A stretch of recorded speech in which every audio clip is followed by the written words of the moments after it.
AIADMK ஆட்சியில்தான் NEET தேர்வு கொண்டுவரப்பட்டதாக தவறான தகவல் பரப்பப்படுவதாக எதிர்க்கட்சித் தலைவர் எடப்பாடி பழனிசாமி குற்றம் சாட்டியுள்ளார்.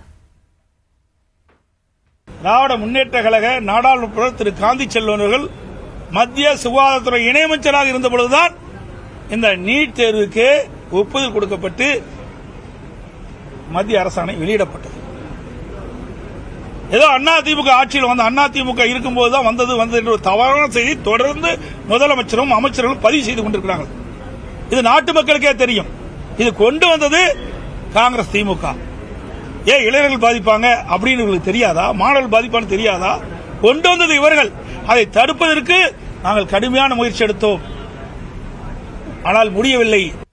பாஜகவுடன் அதிமுக கூட்டணி அமைத்ததால் முதலமைச்சர் அச்சமடைந்திருப்பதாக அதிமுக பொதுச் செயலாளர் எடப்பாடி பழனிசாமி தெரிவித்துள்ளார்.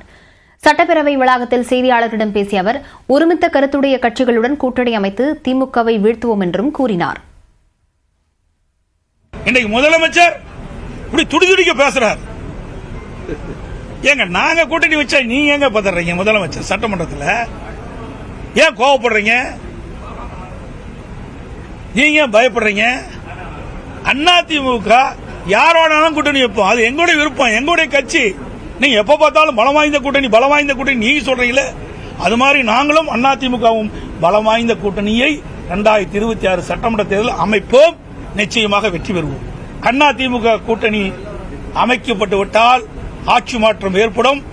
திமுக ஆட்சி இழக்கும், அதிமுக ஆட்சி வரும் என்று அவர் மனதிலே வந்த காரணத்தில்தான் அந்த வெளிப்பாடு பார்க்கப்படுகிறது. சட்டமன்றத்திலே நேருக்கு நேர் பார்த்தேன், அவர் பதற்றப்படுறதை பார்த்தேன். அப்பெல்லாம் பாரதிய ஜனதா இவர்களோடு இணைந்து பணியாற்றுகின்ற பொழுது இனிச்சது, இப்ப கசக்குதா? நீட் விவகாரம் பற்றி பாஜகவின் நிலைப்பாட்டை அதிமுகவுடன் விவாதித்து விட்டதாக நியூஸ் 18 தமிழ்நாட்டுக்கு பாஜக எம்எல்ஏ வானதி ஸ்ரீனிவாசன் தெரிவித்துள்ளார். நீட் விலக்கு குறித்து பாஜகவிடம் வலியுறுத்துவீர்களா என அதிமுகவுக்கு முதலமைச்சர் கேள்வி எழுப்பியிருந்த நிலையில் வானதி ஸ்ரீனிவாசனுடன் செய்தியாளர் வேல்முருகன் நடத்திய கலந்துரையாடலை பார்க்கலாம். நீட் விவகாரத்தில் தொடர்ச்சியாக முதலமைச்சர் எடுக்கக்கூடிய பிரதான கேள்வியாக பாஜகவிடம் இதை வலியுறுத்தி கூட்டணி அமைப்பீங்களா அப்படிங்கறதான் தொடர்ச்சியாக வைக்கிறாரு. அதை எப்படி பாக்குறீங்க?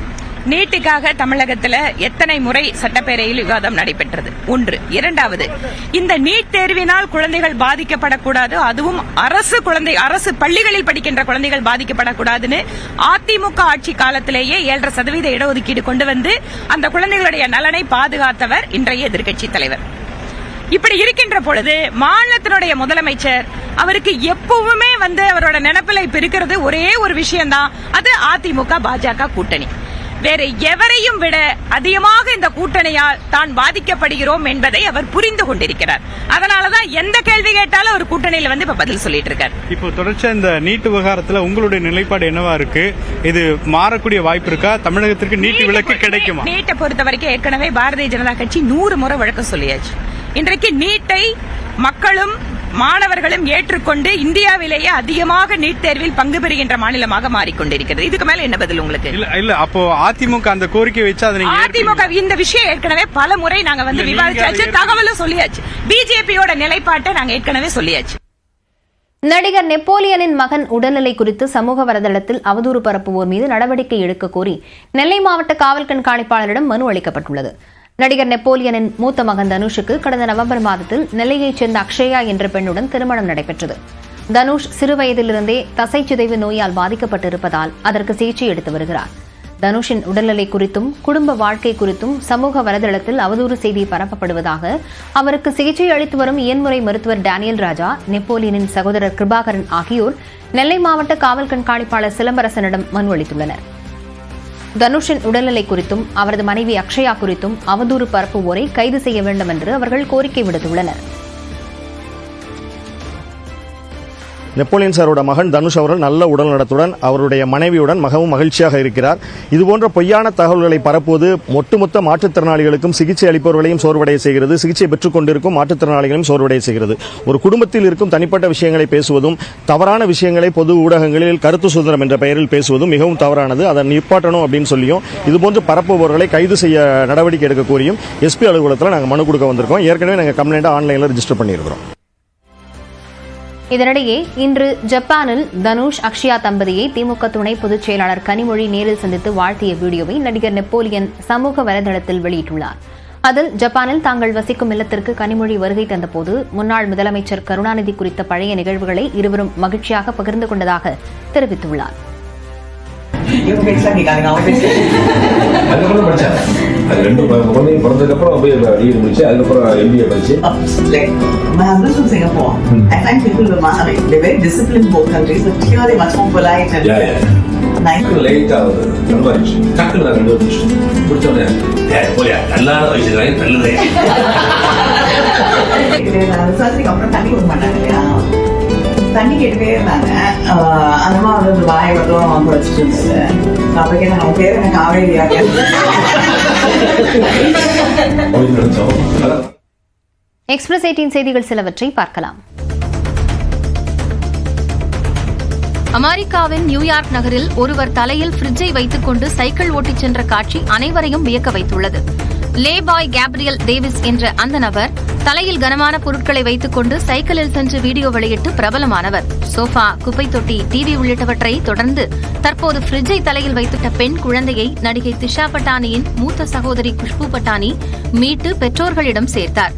தனது வீட்டின் அருகே உள்ள பாழடைந்த வீட்டில் குழந்தையின் அழுகுரல் கேட்டுள்ளது. உடனே குஷ்பு பட்டானி உள்ளே சென்று பார்த்துள்ளார். அங்கு பெண் குழந்தை ஒன்று கிடந்துள்ளது. குழந்தையை மீட்டு குஷ்பு போலீசிடம் ஒப்படைத்தார். முதல் உதவி சிகிச்சை அளிக்கப்பட்ட நிலையில் பெற்றோரிடம் குழந்தை ஒப்படைக்கப்பட்டது. விருதுநகர் மாவட்டம் அருப்புக்கோட்டை அருகே சூறாவளி காற்றால் 5000க்கும் மேற்பட்ட வாழை மரங்கள் சேதமடைந்ததால் விவசாயிகள் கவலையடைந்துள்ளனர். அருப்புக்கோட்டை சுற்றுவட்டார பகுதிகளில் ஞாயிற்றுக்கிழமை மாலை பலத்த சூறாவளி காற்றுடன் மழை பெய்தது. இதன் காரணமாக சிதம்பரபுரம் கிராமத்தில் 5000க்கும் மேற்பட்ட வாழை மரங்கள் அடியோடு முறிந்து விழுந்தன. குலை தள்ளிய நிலையில் வாழை மரங்கள் சாய்ந்து சேதமடைந்துள்ளதாகவும் அரசு உரிய நிவாரணம் வழங்க வேண்டும் என்றும் விவசாயிகள் கோரிக்கை விடுத்துள்ளனர். தருமபுரி நகரப் பகுதியில் பட்டப்பகலில் சாலையில் நிறுத்தப்பட்டிருந்த இருசக்கர வாகனத்தை திருடிய நபரை காவல்துறையினர் தேடி வருகின்றனர். சந்தோஷ்குமார் என்பவர் இருசக்கர வாகன உதிரி பாகங்கள் வாங்க கடைக்கு சென்றபோது சாலை ஓரத்தில் தனது இருசக்கர வாகனத்தை நிறுத்தியிருந்தார். பொருட்களை வாங்கிக் கொண்டு திரும்பி வந்து பார்த்தபோது அந்த இருசக்கர வாகனம் மாயமாகி இருந்தது. இது தொடர்பாக சிசிடிவி ஆதாரத்துடன் காவல் நிலையத்தில் புகார் அளிக்கப்பட்ட நிலையில் விசாரணை நடைபெறுகிறது. தருமபுரியில் மாவட்ட ஆட்சியர் அலுவலகம் முன்பு இருவேறு குடும்பங்களைச் சேர்ந்த 4 பேர் தீக்குளிக்க முயன்றதால் பரபரப்பு ஏற்பட்டது. வண்ணாத்திப்பட்டியைச் சேர்ந்த மாதப்பெண் மங்கம்மாள் தம்பதியர் இலவச வீட்டுமனை பட்டா கேட்டு உடலில் மண்ணெண்ணெய் ஊற்றி தீக்குளிக்க முயன்றனர். இதேபோல் பொம்மிடிப்பட்டியைச் சேர்ந்த சிவக்குமார், சென்னம்மாள் தம்பதிக்கும் வைரமணி என்பவருக்கும் வீட்டிற்கு சென்று வரும் பாதை தொடர்பாக பிரச்சினை இருந்ததாக கூறப்படுகிறது. இந்நிலையில் புகார் மீது நடவடிக்கை எடுக்காத காவல்துறையினரை கண்டித்து சிவக்குமார், சென்னம்மாள் தம்பதியினர் தீக்குளிக்க முயன்றனர். இரு தம்பதியரையும் பாதுகாப்பாக பணியில் இருந்த காவலர்கள் காப்பாற்றினர். சேலம் நாராயண நகர் பகுதியில் பட்டப்பகலில் வீடு புகுந்து 7 சவரன் தங்க நகைகளை திருடிய பிரபல ரவுடி உட்பட 2 பேர் கைது செய்யப்பட்டனர். கடந்த 18ஆம் தேதி 75 வயது முதியவர் மாதவராஜும் அவரது மனைவி பிரேமாவும் வீட்டில் தனியாக இருந்தபோது உள்ளே நுழைந்த 2 பேர் தம்பதியை மிரட்டி நகைகளை பறித்துச் சென்றனர். இது தொடர்பாக விசாரணை நடத்திய கிச்சிப்பாளையம் காவல் நிலைய காவலர்கள் அக்கம் பக்கத்தில் உள்ள சிசிடிவி காட்சி பதிவுகளின் அடிப்படையில் முஸ்தபா, இம்ரான் ஆகியோரை கைது செய்தனர். அவர்களிடமிருந்து 7 சவர நகை, 2 செல்போன்கள் பறிமுதல் செய்யப்பட்டன. விமானி ஒருவர் தான் இயக்கிய விமானத்தில் பயணிக்க தனது தாய் வந்தபோது மகிழ்ச்சியுடன் அதனை மற்ற பயணிகளுக்கு அறிவித்த வீடியோ அனைவரையும் கவர்ந்துள்ளது.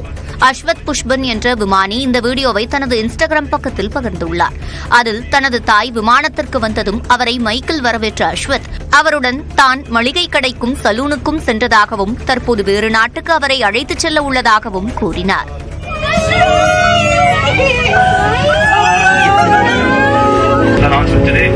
A very special guest on board this flight. This person is someone who I take always to the grocery or to the salon, and today is the first time I'm taking her to another. My mom and her friend. Theni மாவட்டம் போடி அருகே இருசக்கர வாகனத்தின் மீது தனியார் பேருந்து மோதிய விபத்தில் 32 வயது இளைஞர் பரிதாபமாக உயிரிழந்தார். சிலமலை கிராமத்தைச் சேர்ந்த குமார் என்பவர் போடி தேவாரம் சாலையில் இருசக்கர வாகனத்தில் சென்றபோது மல்லிங்காபுரம் என்ற பகுதியில் அவர் மீது பேருந்து மோதி சிறிது தூரம் இழுத்துச் சென்றது. இதில் பலத்த காயமடைந்தவர் போடிநாயக்கனூர் அரசு மருத்துவமனைக்கு அழைத்துச் செல்லப்பட்ட நிலையில் ஏற்கனவே இறந்துவிட்டதாக மருத்துவர்கள் தெரிவித்துள்ளனர். அடுத்த ஆண்டு முதல் கேரளாவில் 5, 6ஆம் வகுப்பில் தேர்ச்சி பெற 30% மதிப்பெண்கள் கட்டாயம் என அறிவிக்கப்பட்டுள்ளது. தற்போது இந்த நடைமுறை 8ஆம் வகுப்புக்கு மட்டுமே உள்ளது. இந்நிலையில் வரும் கல்வியாண்டு முதல் 5 மற்றும் 6ஆம் வகுப்புகளுக்கும் பின்பற்ற உள்ளதாக கேரள கல்வித்துறை அமைச்சர் சிவன்குட்டி தெரிவித்துள்ளார். 30% மதிப்பெண்களை பெற முடியாதவர்கள் மறுதேர்வு எழுத வேண்டும் என்றும் தெரிவிக்கப்பட்டுள்ளது.